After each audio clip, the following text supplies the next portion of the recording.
भुजगशयनं पद्मनाभं सुरेशं विश्वाधारं गगनसदृशं मेघवर्णं शुभांगं लक्ष्मीकान्तं कमलनयनं योगभिर्ध्यानगम्यं वन्दे विष्णु भवभयहरणं सर्वलोकैकनाथं शान्ताकारं भुजगशयनं पद्मनाभं सुरेशं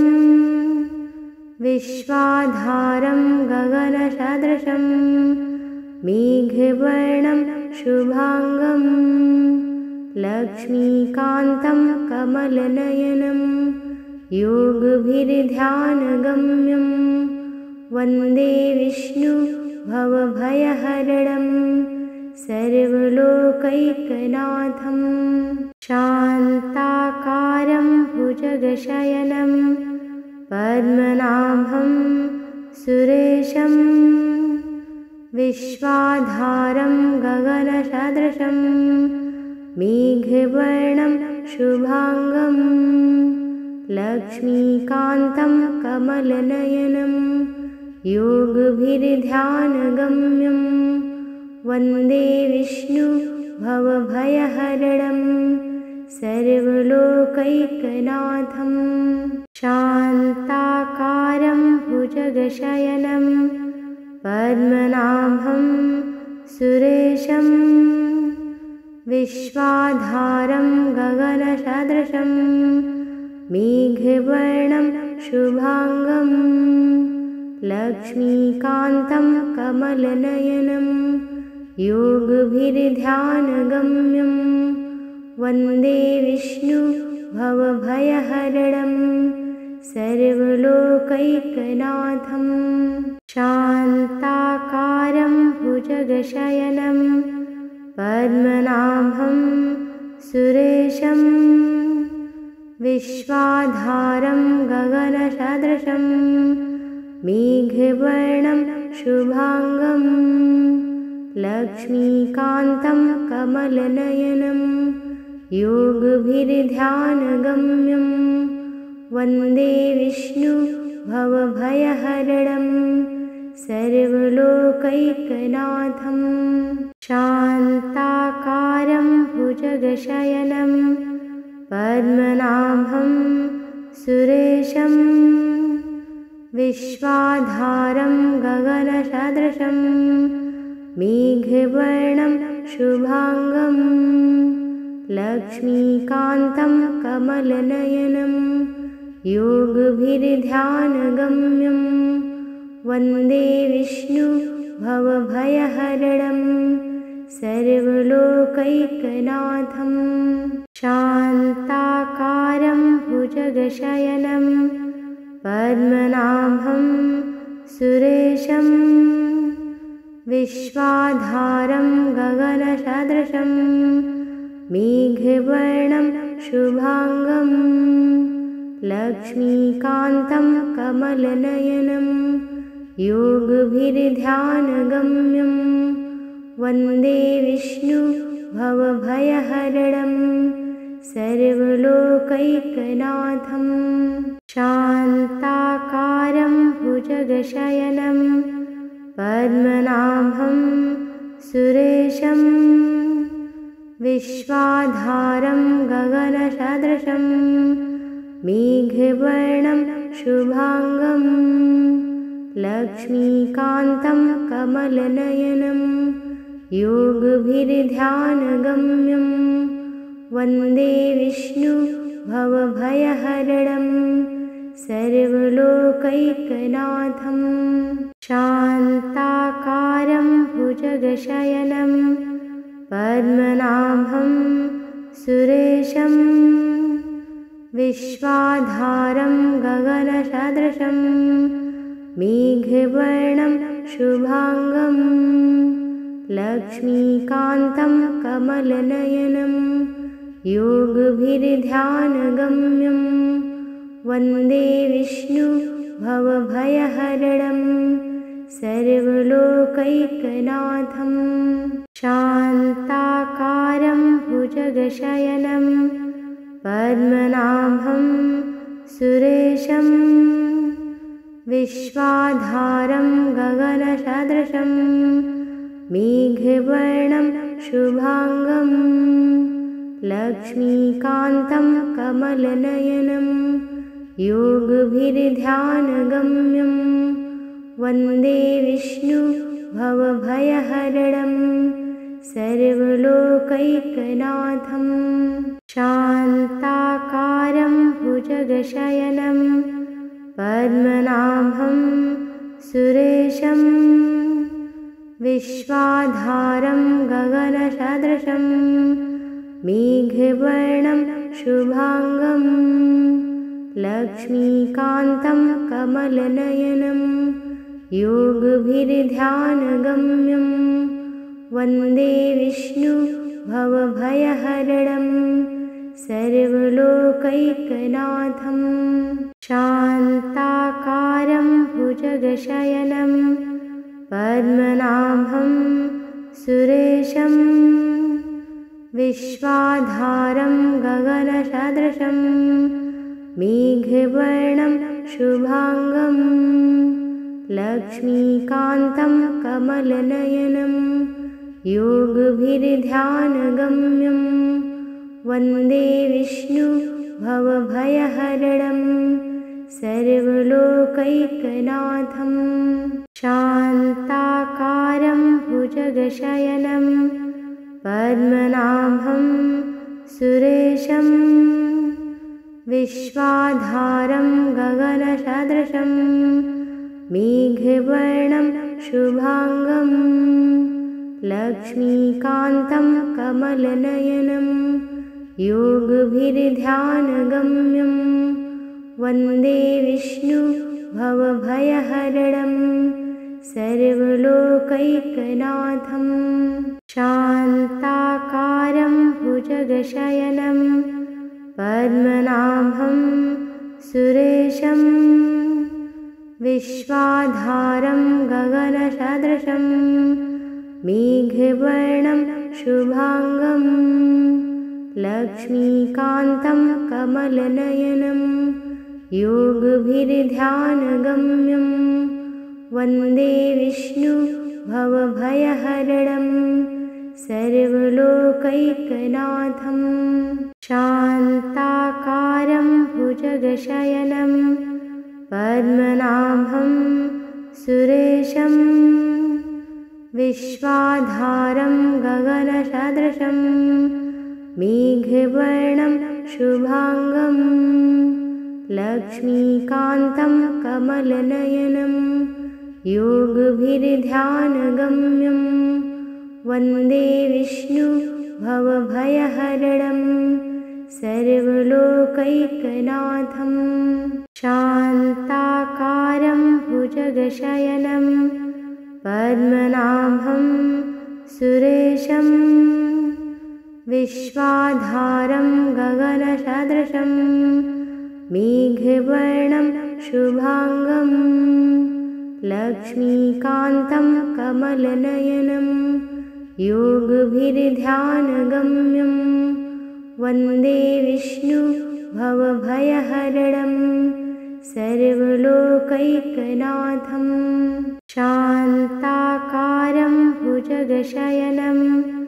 पद्मनाभं सुरेशं विश्वाधारं गगनसदृशं मेघवर्णं शुभांगं लक्ष्मीकान्तं कमलनयनं योगभिर्ध्यानगम्यं वन्दे विष्णु भवभयहरणं सर्वलोकैकनाथं शान्ताकारं भुजगशयनं पद्मनाभं सुरेशं विश्वाधारं गगनसदृशं मेघवर्णं शुभांगं लक्ष्मीकान्तं कमलनयनं योगभिर्ध्यानगम्यं वन्दे विष्णु भवभयहरणं सर्वलोकैकनाथं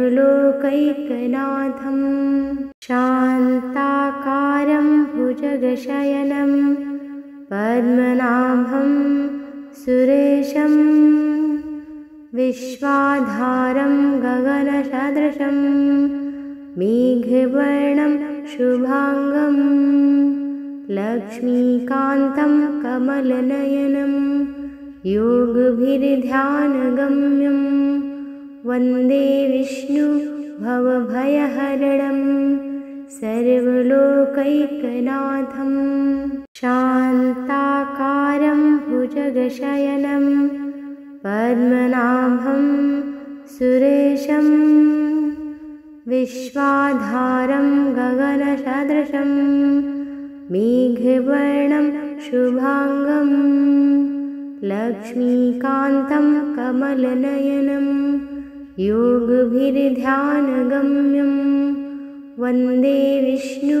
भवभयहरणं सर्वलोकैकनाथं शान्ताकारं भुजगशयनं पद्मनाभं सुरेशं विश्वाधारं गगनसदृशं मेघवर्णं शुभांगं लक्ष्मीकान्तं कमलनयनं योगभिर्ध्यानगम्यं वन्दे विष्णु भवभयहरणं सर्वलोकैकनाथं शान्ताकारं भुजगशयनं पद्मनाभं सुरेशं विश्वाधारं गगनसदृशं मेघवर्णं शुभांगं लक्ष्मीकान्तं कमलनयनं योगभिर्ध्यानगम्यं वन्दे विष्णु भवभयहरणं सर्वलोकैकनाथं शान्ताकारं भुजगशयनं पद्मनाभं सुरेशं विश्वाधारं गगनसदृशं मेघवर्णं शुभांगं लक्ष्मीकान्तं कमलनयनं योगभिर्ध्यानगम्यं वन्दे विष्णु भवभयहरणं सर्वलोकैकनाथं शान्ताकारं भुजगशयनं पद्मनाभं सुरेशं विश्वाधारं गगनसदृशं मेघवर्णं शुभांगं लक्ष्मीकान्तं कमलनयनं योगभिर्ध्यानगम्यं वन्दे विष्णु भवभयहरणं सर्वलोकैकनाथं शान्ताकारं भुजगशयनं पद्मनाभं सुरेशं विश्वाधारं गगनसदृशं मेघवर्णं शुभांगं लक्ष्मीकान्तं कमलनयनं योगभिर्ध्यानगम्यं वन्दे विष्णु भवभयहरणं सर्वलोकैकनाथं शान्ताकारं भुजगशयनं पद्मनाभं सुरेशं विश्वाधारं गगनसदृशं मेघवर्णं शुभांगं लक्ष्मीकान्तं कमलनयनं योगभिर्ध्यानगम्यं वन्दे विष्णु भवभयहरणं सर्वलोकैकनाथं शान्ताकारं भुजगशयनं पद्मनाभं सुरेशं विश्वाधारं गगनसदृशं मेघवर्णं शुभांगं लक्ष्मीकान्तं कमलनयनं योगभिर्ध्यानगम्यं वन्दे विष्णु भवभयहरणं सर्वलोकैकनाथं शान्ताकारं भुजगशयनं पद्मनाभं सुरेशं विश्वाधारं गगनसदृशं मेघवर्णं शुभांगं लक्ष्मीकान्तं कमलनयनं योगभिर्ध्यानगम्यं वन्दे विष्णु भवभयहरणं सर्वलोकैकनाथं शान्ताकारं भुजगशयनं पद्मनाभं सुरेशं विश्वाधारं गगनसदृशं मेघवर्णं शुभांगं लक्ष्मीकान्तं कमलनयनं योगभिर्ध्यानगम्यं वन्दे विष्णु भवभयहरणं सर्वलोकैकनाथं शान्ताकारं भुजगशयनं पद्मनाभं सुरेशं विश्वाधारं गगनसदृशं मेघवर्णं शुभांगं लक्ष्मीकान्तं कमलनयनं योगभिर्ध्यानगम्यं वन्दे विष्णु भवभयहरणं सर्वलोकैकनाथं शान्ताकारं भुजगशयनं पद्मनाभं सुरेशं विश्वाधारं गगनसदृशं मेघवर्णं शुभांगं लक्ष्मीकान्तं कमलनयनं योगभिर्ध्यानगम्यं वन्दे विष्णु भवभयहरणं सर्वलोकैकनाथं शान्ताकारं भुजगशयनं पद्मनाभं सुरेशं विश्वाधारं गगनसदृशं मेघवर्णं शुभांगं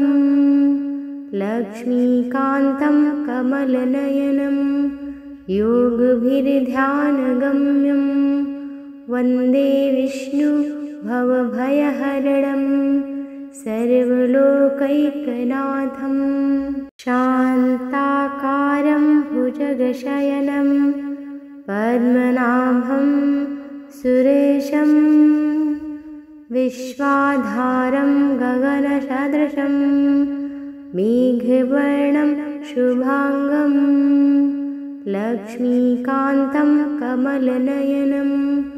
योगभिर्ध्यानगम्यं वन्दे विष्णु भवभयहरणं सर्वलोकैकनाथं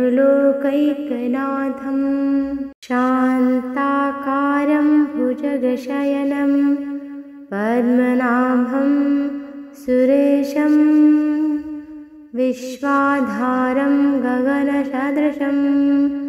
मेघवर्णं शुभांगं लक्ष्मीकान्तं कमलनयनं योगभिर्ध्यानगम्यं वन्दे विष्णु भवभयहरणं सर्वलोकैकनाथं शान्ताकारं भुजगशयनं पद्मनाभं सुरेशं विश्वाधारं गगनसदृशं मेघवर्णं शुभांगं लक्ष्मीकान्तं कमलनयनं योगभिर्ध्यानगम्यं वन्दे विष्णु भवभयहरणं सर्वलोकैकनाथं शान्ताकारं भुजगशयनं पद्मनाभं सुरेशं विश्वाधारं गगनसदृशं मेघवर्णं शुभांगं लक्ष्मीकान्तं कमलनयनं योगभिर्ध्यानगम्यं वन्दे विष्णु भवभयहरणं सर्वलोकैकनाथं शान्ताकारं भुजगशयनं पद्मनाभं सुरेशं विश्वाधारं गगनसदृशं मेघवर्णं शुभांगं लक्ष्मीकान्तं कमलनयनं योगभिर्ध्यानगम्यं वन्दे विष्णु भवभयहरणं सर्वलोकैकनाथं शान्ताकारं भुजगशयनं पद्मनाभं सुरेशं विश्वाधारं गगनसदृशं मेघवर्णं शुभांगं लक्ष्मीकान्तं कमलनयनं योगभिर्ध्यानगम्यं वन्दे विष्णु भवभयहरणं सर्वलोकैकनाथं शान्ताकारं भुजगशयनं पद्मनाभं सुरेशं विश्वाधारं गगनसदृशं मेघवर्णं शुभांगं लक्ष्मीकान्तं कमलनयनं योगभिर्ध्यानगम्यं वन्दे विष्णु भवभयहरणं सर्वलोकैकनाथं शान्ताकारं भुजगशयनं पद्मनाभं सुरेशं विश्वाधारं गगनसदृशं मेघवर्णं शुभांगं लक्ष्मीकान्तं कमलनयनं योगभिर्ध्यानगम्यं वन्दे विष्णु भवभयहरणं सर्वलोकैकनाथं शान्ताकारं भुजगशयनं पद्मनाभं सुरेशं विश्वाधारं गगनसदृशं मेघवर्णं शुभांगं लक्ष्मीकान्तं कमलनयनं योगभिर्ध्यानगम्यं वन्दे विष्णु भवभयहरणं सर्वलोकैकनाथं शान्ताकारं भुजगशयनं पद्मनाभं सुरेशं विश्वाधारं गगनसदृशं मेघवर्णं शुभांगं लक्ष्मीकान्तं कमलनयनं योगभिर्ध्यानगम्यं वन्दे विष्णु भवभयहरणं सर्वलोकैकनाथं शान्ताकारं भुजगशयनं पद्मनाभं सुरेशं विश्वाधारं गगनसदृशं मेघवर्णं शुभांगं लक्ष्मीकान्तं कमलनयनं योगभिर्ध्यानगम्यं वन्दे विष्णु भवभयहरणं सर्वलोकैकनाथं शान्ताकारं भुजगशयनं पद्मनाभं सुरेशं विश्वाधारं गगनसदृशं मेघवर्णं शुभांगं लक्ष्मीकान्तं कमलनयनं योगभिर्ध्यानगम्यं वन्दे विष्णु भवभयहरणं सर्वलोकैकनाथं शान्ताकारं भुजगशयनं पद्मनाभं सुरेशं विश्वाधारं गगनसदृशं मेघवर्णं शुभांगं लक्ष्मीकान्तं कमलनयनं योगभिर्ध्यानगम्यं वन्दे विष्णु भवभयहरणं सर्वलोकैकनाथं शान्ताकारं भुजगशयनं पद्मनाभं सुरेशं विश्वाधारं गगनसदृशं मेघवर्णं शुभांगं लक्ष्मीकान्तं कमलनयनं योगभिर्ध्यानगम्यं वन्दे विष्णु भवभयहरणं सर्वलोकैकनाथं शान्ताकारं भुजगशयनं पद्मनाभं सुरेशं विश्वाधारं गगनसदृशं मेघवर्णं शुभांगं लक्ष्मीकान्तं कमलनयनं योगभिर्ध्यानगम्यं वन्दे विष्णु भवभयहरणं सर्वलोकैकनाथं शान्ताकारं भुजगशयनं पद्मनाभं सुरेशं विश्वाधारं गगनसदृशं मेघवर्णं शुभांगं लक्ष्मीकान्तं कमलनयनं योगभिर्ध्यानगम्यं वन्दे विष्णु भवभयहरणं सर्वलोकैकनाथं शान्ताकारं भुजगशयनं पद्मनाभं सुरेशं विश्वाधारं गगनसदृशं मेघवर्णं शुभांगं लक्ष्मीकान्तं कमलनयनं योगभिर्ध्यानगम्यं वन्दे विष्णु भवभयहरणं सर्वलोकैकनाथं